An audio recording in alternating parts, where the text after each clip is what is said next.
નમસ્કાર દર્શક મિત્રો, અતિથિમાં ફરી એકવાર આપનું સ્વાગત છે. અતિથિ એટલે એવો કાર્યક્રમ કે જે કાર્યક્રમમાં વિશિષ્ટ વ્યક્તિત્વ સાથે આપની મુલાકાત કરે છે અને વાતો કરે છે અંતરંગ. आज एक એવું व्यक्तित्व नाम एकमात्र परिचय अनुपम जी हमारी साथ है. अनुपम खेर, आपका स्वागत है. धन्यवाद. अनुपम जी, नॉर्मली कहा जाता है कि कोई भी बंदे में कुछ टैलेंट हो तो आज नहीं तो कल, बोलता ना कि पौधा जमीन फाड़ के भी निकल जाता है. और शायद इनिशियल स्टेज में बहुत कम लोग ऐसे होते कि जो पहले से डिसाइड करते कि मुझे यही बनना है और वो बन के वहाँ तक वो अचीव भी कर लेते. जी. अनुपम जी के दिमाग में पहले से जहन में था कि मुझे एक्टिंग फील्ड में ही जाना, या कहीं ट्विस्ट हो गया रास्ता? नहीं, मैं पढ़ाई में अच्छा नहीं था. मेरे कभी 38% मार्क्स से ज़्यादा नहीं आए. मैं खेल कूद में बहुत अच्छा नहीं था. पर मैं छोटे शहर में रहता था. एक लोअर मिडिल क्लास फैमिली में पैदा हुआ था. मेरे फादर फॉरेस्ट डिपार्टमेंट में क्लर्क थे. मगर छोटे शहर में आदमी सपने बहुत देखता है. सपने देखता है कुछ बनने के, कुछ करने के. और चूंकि टाइम बहुत होता है तो सिर्फ फिल्में देखता है. 4 थिएटर हॉल थे हमारे शिमला में, और हर दूसरे तीसरे दिन हम किसी ना किसी थिएटर में टाइम गुजारने के लिए चले जाते थे. और फिल्में देख के ऐसा लगता था यार किसी दिन मैं भी पर्दे पे आ जाऊँ तो अच्छा लगेगा. तो आई थिंक वो एक तरीका बन गया. तो उसमें फिर नाटक शुरू किए स्कूल में. फिर बाकायदा MA इन इकनॉमिक्स में मैंने एडमिशन मुझे मिल गई थी. मगर मेरा दिल नहीं मान रहा था कि मैं ये सब करना चाहता हूँ. फिर मैंने एक ऐड पढ़ा department of Indian theatre Punjab university का. वहाँ पर 200 रुपया स्कॉलरशिप मिलने वाला था पर मंथ, और 1 साल का एक्टिंग का डिप्लोमा मिलने वाला था. क्योंकि मैं जानता था कि मेरे माँ बाप मुझे पढ़ाई के लिए भेज तो सकते हैं मगर पैसे नहीं दे सकते. तो मैं अपनी माँ के मंदिर से 100 रुपया चुरा के चंडीगढ़ गया था ऑडिशन देने, बिना माँ को बताए. और वहाँ मेरा वो सिलेक्शन हो गया और 200 रुपये मुझे मिल गए, और वहाँ से मेरी शुरुआत हुई. सो मैंने एक बाकायदा ट्रेनिंग की. पहले फर्स्ट 1 साल चंडीगढ़ से, फिर 3 साल ड्रामा स्कूल से. फिर मैंने इमीडिएटली पढ़ाया मैंने डिपार्टमेंट ऑफ ड्रामा में लखनऊ में. सो मैं एक ट्रेंड एक्टर हूँ. तो ये अचानक से रास्ता नहीं चेंज हुआ. ओके. आपने बहुत मतलब जो बताया शुरू में कि एक middle class family, lower middle class, जहाँ पे आपने मतलब ये सोचा कि पढ़ा तो सकते लेकिन खर्चा नहीं कर सकते. उनकी इच्छा तो होगी पेरेंट्स की कि वो बच्चा पढ़े. मेरे माँ बाप के पास इतना टाइम नहीं था सोचने के लिए कि वो बेटे के फ्यूचर के पास सोचे. मेरे पिताजी 90 रुपये कमाते थे पर महीने, और 14 परिवार में 14 लोग थे. दादा दादी, बुआ, उनके बच्चे, माँ, चाचा. आई डोंट थिंक उनके पास ये लग्जरी थी कि हम बैठ के अभी सोचते हैं कि बेटे को किस और ले जाना चाहते हैं. हालांकि वो चाहते थे कि मैं IAS ऑफिसर बनूं या इंजीनियर बनूं या डॉक्टर बनूं. पर मेरे फादर उस किस्म के इंसान थे जो मुझे मंच पर देख के, मैं बुरी एक्टिंग भी करता था तो वो बहुत ताली मारते थे. बहुत सपोर्टिव थे मेरे फादर. मेरे मदर भी बहुत सपोर्टिव थे.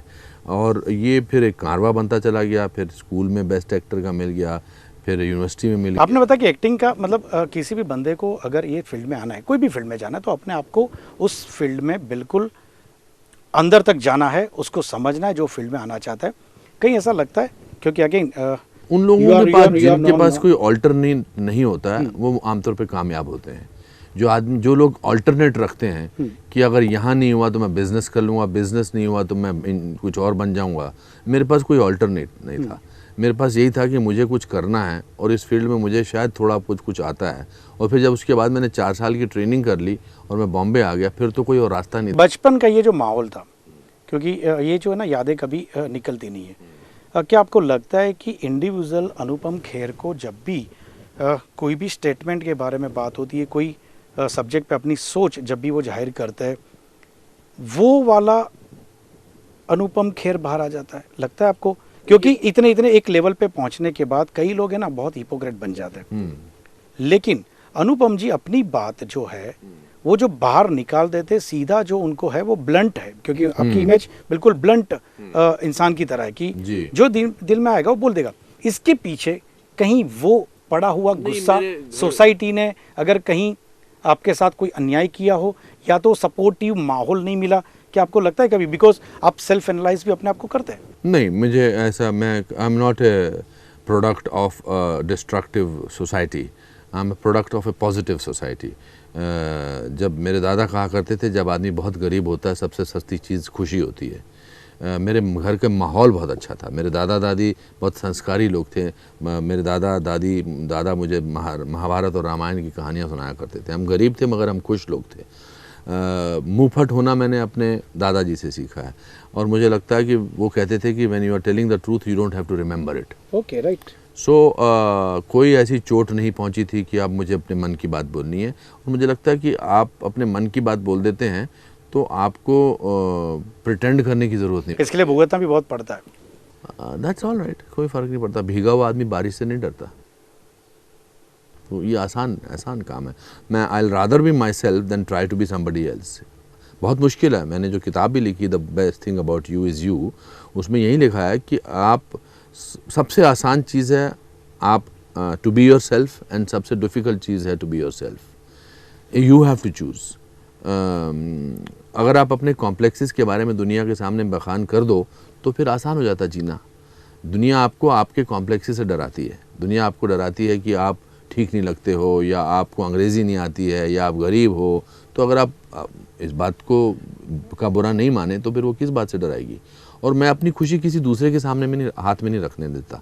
मेरी खुशी मेरे हाथ में है, और मैं दुनिया से बेशक झूठ बोल सकूं, अपने आप से झूठ नहीं बोलता। ट्रू। आपने अपने बात बताई कि ये फील्ड में आने के लिए आपने बिल्कुल अपने आप को तरासा, मतलब बिल्कुल जो जैसे लोहा गर्म होता है, अपने आप को बिल्कुल पिघलाया और मोल्ड किया उसको प्रॉपर शेप में जो ये इंडस्ट्री चाहती थी। फिर भी इसी शो में जितने भी आपकी इंडस्ट्रीज के लोग आए, उन्होंने कहा कि कितने भी आप में टैलेंट हो लेकिन काम मांगना पड़ता है। ऑफ कोर्स मांगना पड़ता बिन मांगे। फर्स्ट ब्रेक में इट वाज अ फ्लूक। और नहीं सर, मैं 3 साल काम मांगता फिरा था मैंने तो। हाँ, क्यों नहीं मांगना चाहिए। एक मदारी भी जो है वो अगर बंदर का खेल दिखाने के लिए लोगों को एकत्रित करना चाहता है तो डुगडुगी बजाता है। ये डॉक्टर पूरा बन जाने के बाद एप्लीकेशन देते हैं, इंजीनियर एप्लीकेशन देते हैं, अप्लाई करते हैं, तो एक्टर्स को भी वही करना होता है। मैं तो आज तक काम मांगता हूँ। लोग हर लेवल पर काम मांगते हैं। फ्रेशर का एक्सप्लॉयटेशन आपने फील किया था? नहीं, एक्सप्लॉयटेशन तो हर फील्ड में होता है। मैं उस तरफ जाता ही नहीं। मैं बहुत ऑप्टिमिस्टिक किस्म का आदमी हूँ। मैं मेंटली डैमेज्ड बिल्कुल नहीं हूँ। मैं बहुत स्वस्थ हूँ मेंटली। और स्ट्रगल की जहाँ तक बात है, हमारे स्ट्रगल के अंदाज बदल जाते हैं। शुरुआत में आपको दरवाजे खटखटाने पड़ते हैं, भीख मांगनी पड़ती है, फिर आप 1-2 फिल्में कर लेते हैं, फिर आपका तरीका बदल जाता है, फिर आप एस्टैब्लिश हो जाते हैं, फिर आप लोगों को घर पे बुलाते हैं खाना खाने के लिए, और क्या बना रहे हो आजकल, कौन सी फिल्म बना रहे हो, अरे यार हमारे साथ भी काम करो, ऐसा था। मगर काम मांगना is a very respectful thing. नया टेस्ट ऑलवेज अनुपम जी को अट्रैक्ट करता है। कोई भी आर्टिस्ट हो ऑलवेज चाहता है कि मुझे कुछ नई इमेज मिले, कोई अच्छा रोल जिसमें कोई टिपिकल एक ट्रेंड में फिट होना कोई भी आर्टिस्ट नहीं चाहता। क्रिएटिविटी की बात करें तो अनुपम जी खुद कहीं एडवाइस देते थे या तो अपना रोल कहीं क्रिएट करवाया उन्होंने? देखिए, मैं बहुत ही एंथुजियास्टिक पर्सन होता हूँ स्टेज पर, अपना सेट पर। मैं पूरा डायरेक्टर को डिफरेंट तरीके से करके दिखाता हूँ, ऐसे कर लेता हूँ, ऐसे कर लेते हैं, ऐसा करते हैं, तो उसमें डायरेक्टर को बहुत सारी चॉइसेस मिलती हैं और मुझे फेल होने से डर नहीं लगता। इसलिए और मुझे मेरा पहला जो असूल है, जो मैं अपने स्टूडेंट्स को भी बताता हूँ अपने एक्टिंग स्कूल में, कि एक्टर के लिए सबसे बड़ा जो रूल है कि he should be ready to make a fool of himself any time. वरना नपी तुली एक्टिंग होती है। जब आप नपी तुली एक्टिंग कर रहे हैं तो फिर आप कैमरा बड़ी आसानी से पकड़ लेता है झूठ। कैमरा सच और झूठ सच बेशक शायद टाइम ले, मगर झूठ बड़ी जल्दी पकड़ लेता है। और मेरी हमेशा ये ख्वाहिश रहती है कि मैं फिल्म में मेरी सबसे ज़्यादा तारीफ़ हो, और उसके लिए मुझे चमचागिरी करने की ज़रूरत नहीं है, सिर्फ काम अच्छा करना है। तो काम अच्छा करने के लिए मुझे मेहनत करनी पड़ेगी, और मेहनत करने के लिए मुझे नए नए औजार निकालने पड़ेंगे एक्टिंग के। इसी वजह से अगर मैं 31 साल हो गए हैं मुझे, और 491 फिल्में कर ली हैं, अगर मैं बरकरार रहा हूँ, 2 चीज़ों से रहा हूँ। एक तो मैं अपने प्रोफेशन के साथ ऑनेस्ट हूँ, और दूसरा मुझे एक्सपेरिमेंट करने में परेशानी नहीं होती, of course along with the director and the writer. Okay, यहाँ रोकूंगा। आपने बताई एक तो आपकी एकेडमी की बात, दूसरी एक्सपेरिमेंट करने से आप अपने आप को रोकते नहीं और कोशिश करते कि कुछ ना कुछ नया करेंगे। इसी बारे में बात करेंगे छोटे से ब्रेक के बाद। दर्शक मित्रों, समय देवो छे विरामनो વધુ વાત अनुपम जी साथ एक नानकड़ा ब्रेक बाद। I'd just like to tell you that I just had an interesting conversation with Devang ji on the Atiti show, and sort of he brought out a lot of things from me on my musical journey over the years, and it was such a pleasure talking to him and recollecting my past, my whole musical journey, and my visions, my passion about music. He brought all this out from me, and I'm so thankful. And I do appreciate. I hope that you appreciate my feelings for the kind of music I play. And of course, today I will be in concert at the heritage site. વિરામ બાદ ફરી એકવાર સ્વાગત છે આપનું કાર્યક્રમ અતિથિમાં अनुपम जी academy. Again इसी show में हमने बहुत लोगों को पूछा, सबके अलग अलग अलग अलग राय आई है। एक्टिंग या तो एक्टर एकेडमी से बनाया जा सकता है कि कई लोग कहते हैं कि नहीं, ये सब इट्स वेस्टेज ऑफ मनी। बेवकूफ़ लोग बोलते हैं डॉक्टर बिना पढ़ाई के नहीं बन सकता है, इंजीनियर बिना पढ़ाई के नहीं बन सकता है, एक गायक को रियाज करना पड़ता है, एक आदमी जो इंस्ट्रूमेंट सीखता है उसको बनना पड़ता है।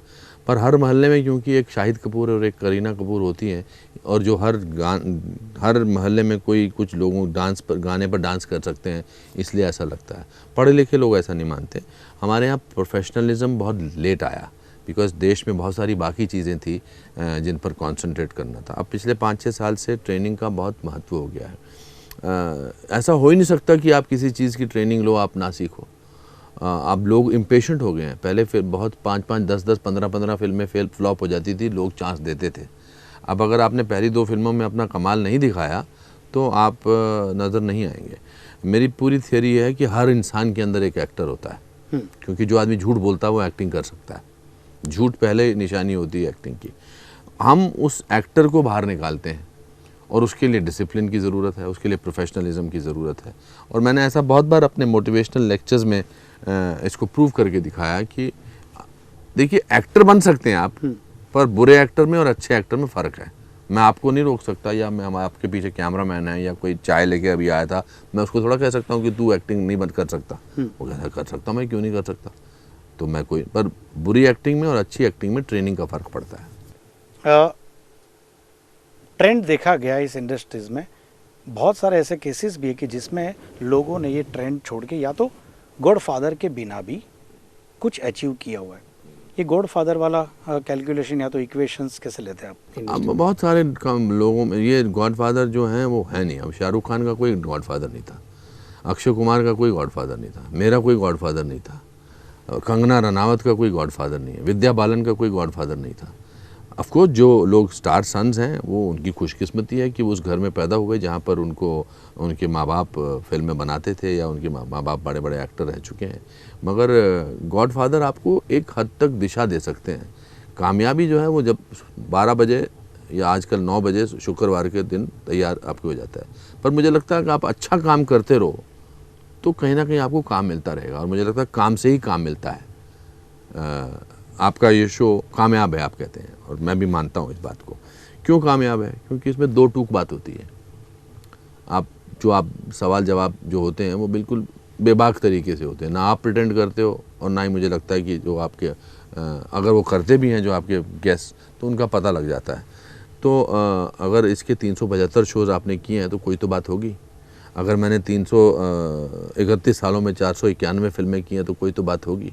एक्सपेरिमेंट की बात की, अपने आप को नए नए रूप में ढालने का एक पहले से प्लान भी बनाते हैं अनुपम जी, क्योंकि डिज़ाइन बनती है एक रूटीन में आने के बाद खुद अपना एक नई मंजिल खुद क्रिएट करते।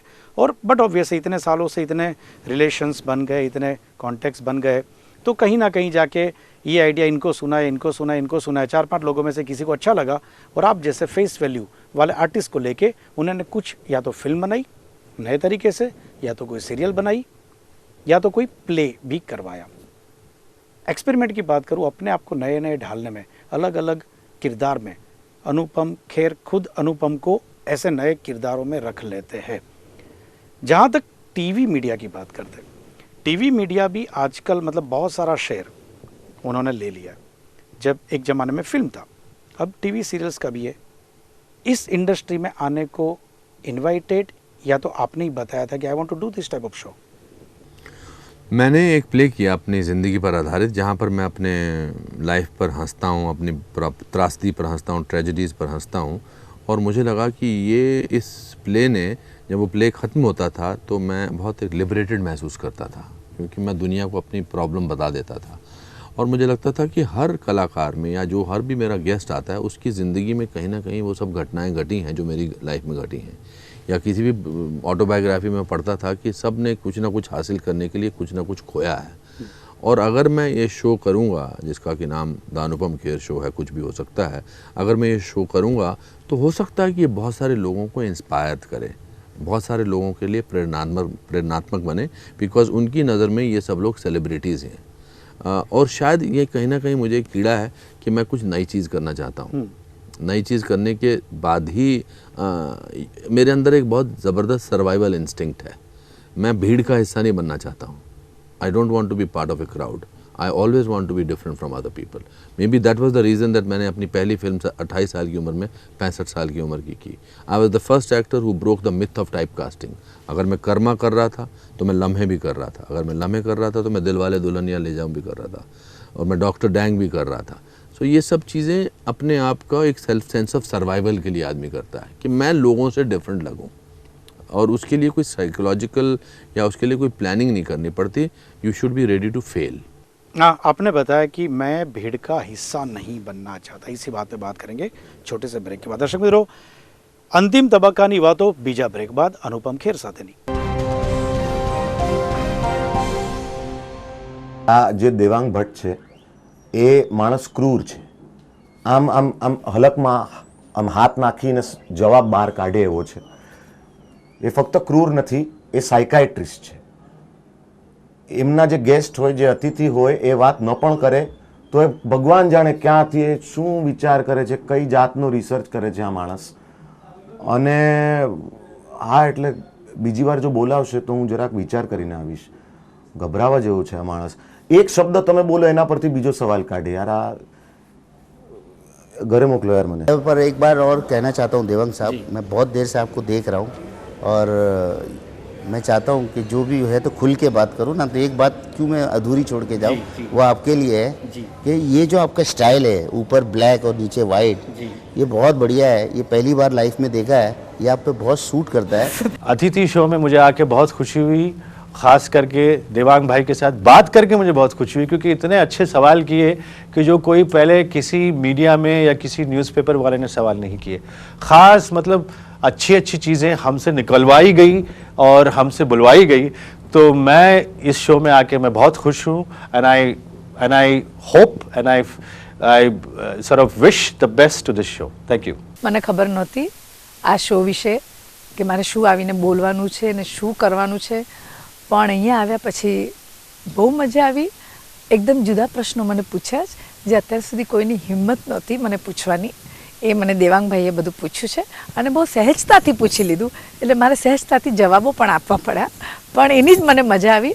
અને गॉड ब्लेस यू। अतिथि शो में देवांग भट्ट के साथ जो इंटरव्यू हुआ मेरा, तो मुझे सबसे अच्छी बात ये लगी कि एक तो जो क्वेश्चनिंग अक्सर सेलिब्रिटीज से किया जाता है उससे बिल्कुल अलग हट के क्वेश्चंस हुए, और जो शो करने का उनका जो तरीका है वो लाइक एक बहुत अच्छी लय बन जाती है। हो सकता है कि उनका पॉज लेने का जो तरीका है, उनका जो बात करने का तरीका है, वो एक पूरा रिदम बनती है उसमें। तो वो मुझे सबसे ज़्यादा इंस्पायर की वो चीज़ जो एक लय बना देते हैं ये। વિરામ બાદ ફરી એકવાર સ્વાગત છે આપનું કાર્યક્રમ અતિથિમાં અંતિમ તબક્કામાં अनुपम खेर जी સાથેની વાતો। मैं भीड़ का हिस्सा नहीं बनना चाहता, बिल्कुल भी नहीं। इसी वजह से जानबूझ के सेंसेशन खड़ा हो ऐसे स्टेटमेंट देने की भी कभी ज़रूरत की है? ये क्योंकि ये शो जाना जाता है। नहीं, मुझे ज़रूरत ही नहीं है। हम अपने आप में मैं बहुत बड़ा कलाकार हूँ, अगर मैं उस बात को मान लूँ। अपने आप में मेरी बहुत बड़ी उपलब्धियाँ हैं। मुझे कोई अट्रैक्ट करने के लिए, सेंसेशन करने के लिए ज़रूरत नहीं है। मुझे जिस चीज़ की ज़रूरत नहीं हो मैं क्यों करूँ। बट जो चीज़ मुझे महसूस होती है मैं उस पर बारे में बात करता हूँ। बहुत सारे लोगों में गट्स नहीं है। But to attract attention, I have to say that I'm not an insecure person. I'm not an insecure human being. I am not A manipulative person. अगर मेरी कोई गलती है तो मैं मानने में मुझे कोई परेशानी नहीं। ये इंडस्ट्री में बहुत सारे लोग ऐसे हैं कि जो इसको टूल की तरह यूज़ करते हैं। वो उनका नज़रिया है, मेरा वो नज़रिया नहीं है। मैं बिल्कुल ऐसा नहीं सोचता हूँ, मुझे सोचने की ज़रूरत ही नहीं है। मैं भीगा हुआ आदमी, फिर वही बात करता हूँ कि भीगा हुआ आदमी बारिश से नहीं डरता, कि मुझे कोई क्या डराएगा। मैंने 30-31 साल अपने जीवन के अपने काम के बलबूते पे निकाले हैं। आज मेरा स्कूल है पिछले 10-11 साल से बहुत अच्छा चल रहा है, बिकॉज उसकी पढ़ाई अच्छी है यहाँ पर। अब मैंने किताब लिखी है जबकि मैंने आपसे पहले कहा था कि 38% से ज़्यादा मैंने मार्क्स नहीं लिखे, बट जो मेरे ज़िंदगी के एक्सपीरियंस थे मैंने उन पर किताब लिखी और आज उसके 14 संस्करण निकले हैं, 8-10 लैंग्वेजेस में वो ट्रांसलेट हुई है। मुझे अट्रैक्ट करने के लिए इन छोटे छोटे चीज़ों का सहारा लेने की ज़रूरत नहीं। पॉलिटिकल पर्सनालिटीज़, पॉलिटिकल पार्टीज़ जिस तरह से इस्तेमाल करती है इस इंडस्ट्रीज़ के लोगों को, जाने माने लोगों का, किस तरह से लेते हैं आप? दोनों एक दूसरे को विन विन सिचुएशन के हिसाब से यूज़ करते हैं? Why not, I think why not, करना चाहिए। और देखिए, जो भी आदमी वोट करता है वो किसी ना किसी पॉलिटिकल पार्टी से तो जुड़ा होता है। कोई भी आदमी, बेशक वो सीक्रेट बैलेट के ज़रिए करता है, पर किसी ना किसी चिन्ह पर तो वो ठप्पा लगाता है। तो जिस चिन्ह पर वो ठप्पा लगाता है वो उस पार्टी को बिलोंग करता है या उस पार्टी पे विश्वास रखता है। और जहाँ तक सेलिब्रिटीज़ को एक्सप्लॉइट करने की बात है, if celebrities believe in some political party, then why should they talk about their opinion? They should be talk about their opinion. कई बार यूज़ मिसयूज़ भी होता है। ये वर्ड अगर देखा जाए तो ये एक पेसिमिस्ट के हैं, ऑप्टिमिस्ट के नहीं है। ऑप्टिमिस्ट नहीं है सोचता, मैंने कभी ऐसा नहीं सोचा। मेरा पूरा विश्वास है हमारे प्राइम मिनिस्टर नरेंद्र मोदी में, और डंके की चोट पे उनकी बार बोलता हूँ। मैंने डंके की चोट पे बोला था, और उस समय बोला था जब वो इलेक्शन लड़ने से बहुत साल पहले की बात है। सो यूज़ अभी हो जाए, मैंने उनका कोई यूज़ नहीं किया। मैंने पिछले 1.5 साल से कोई ऐसी उपाधि नहीं मांगी या कोई मुझे उन्होंने उपाधि नहीं दी। ये उपाधि की बात करते हैं, कई बार ये उपाधियाँ जो मिलती है वो भी बिल्कुल मैनेज की जाती है। कभी आपको भी बैठे बैठे लगता होगा, ग्रुप में भी चर्चा करते होगे, यार चलो ठीक है उपाधि लेके बैठ गए, लेकिन I don't look at life like that. मैं सिनिकल, मेरा व्यू नहीं है लाइफ के प्रति। जिनका सिनिकल व्यू होता है वो इस तरह के सोचते हैं, मैं नहीं सोचता हूँ इस तरह से। मैं बिल्कुल ही नहीं सोचता। मैं ये नहीं कह रहा कि मैं बहुत ही मंझा हुआ या बहुत ही साफ़ सुथरा, बट मैं सिनिकल पॉइंट ऑफ व्यू से लाइफ को देखता ही नहीं हूँ। मेरे लाइफ को उसमें फिर बहुत कॉम्प्लिकेशंस नज़र आती हैं। I think life is very simple and we need to live it very simple. Life को एक अलग तरीके से आप जीते हैं, अलग तरीके से उनको अलग नज़रिए से देखते भी, और मेरे हिसाब से एक अपनी पास्ट को भी बहुत ही अच्छी तरह बैठ के कई बार आपने एनालिसिस भी किया। जी, मैं 325 शोज़ कर चुका हूँ। कुछ भी हो सकता है कि बार बार जब भी शो करता हूँ मेरी पुरानी लाइफ के ऊपर है। यहाँ पे एक सवाल, लाइफ में एक दौर ये भी आया जहाँ पैरालिसिस हो गया, उससे बाहर, क्योंकि ये मेरा सवाल इसलिए क्योंकि बहुत सारे लोगों को इंस्पिरेशन मिलेगा इससे। एक लेवल का बंदा जो एक चोटी पे पहुंच गया है, वहाँ पे इस टाइप का हादसा होना, या मुझे मालूम है या फेशियल पैरालिसिस हुआ था ड्यूरिंग हम आपके हैं कौन। मेरा एक पूरा चेहरा थोड़ा लेफ्ट में चला गया था, और मुझे डॉक्टर ने कहा था, डॉक्टर सिंगल बहुत फेमस न्यूरोसर्जन है, उन्होंने कहा था कि आप 2 महीने के लिए सब काम छोड़ दीजिए और घर पे रहिए, ये लाइफ सेविंग ड्रग्स इस्तेमाल करिए। और हम आपके हैं कौन की शूटिंग का वो पिलो वाला सीन चल रहा था जिसमें पिलो एक्सचेंज करते थे। मैं जब हॉस्पिटल से बाहर निकला, मेरे सामने 2 रास्ते थे। एक तो ये मैं घर चला जाऊं और 2 महीने के लिए घर में छुप के रहूं लोगों से, या मैं जाकर फिल्मिस्तान स्टूडियो में पूरे कास्ट को और अपने डायरेक्टर को और प्रोड्यूसर को बोल दूं कि मेरे साथ ये सिचुएशन है कि मैं आपसे ज़्यादा देर ऐसे बात नहीं कर सकता हूँ, ये जाके मैं बात कर सकता हूँ। और मुझे लगा कि अगर मैं घर चला जाऊँगा तो मैं पूरी ज़िंदगी डर के जीऊँगा, और अगर मैं पहुँच जाऊँगा फिल्म स्टूडियो में और अगर मेरे डायरेक्टर को ठीक लगेगा तो मैं फिर डरूँगा नहीं। कभी कभी आपको अपनी स्ट्रेंथ पता करने के लिए ऐसे दौर से गुजरना पड़ता है। भगवान भी ये देखता है कि आप में इतनी स्ट्रेंथ है कि कुछ वो आपको और दे। When you are pushed towards the wall, the only way to is either let yourself go or push the person back who is pushing towards the wall. तो उसमें से बस वही स्ट्रॉन्ग डिटर्मिनेशन से बाहर निकल गए। एट लास्ट 3 सवाल। Favourite politician? आपने नरेंद्र जी तो बोल दिया, उसके अलावा? I think Mr. Arun Jaitley is a very capable person. I think he's wonderful. I would like to give him that second position. अगर पूरी दुनिया में कोई एक ऐसा बंदा है जिसको कभी माफ़ नहीं करना है?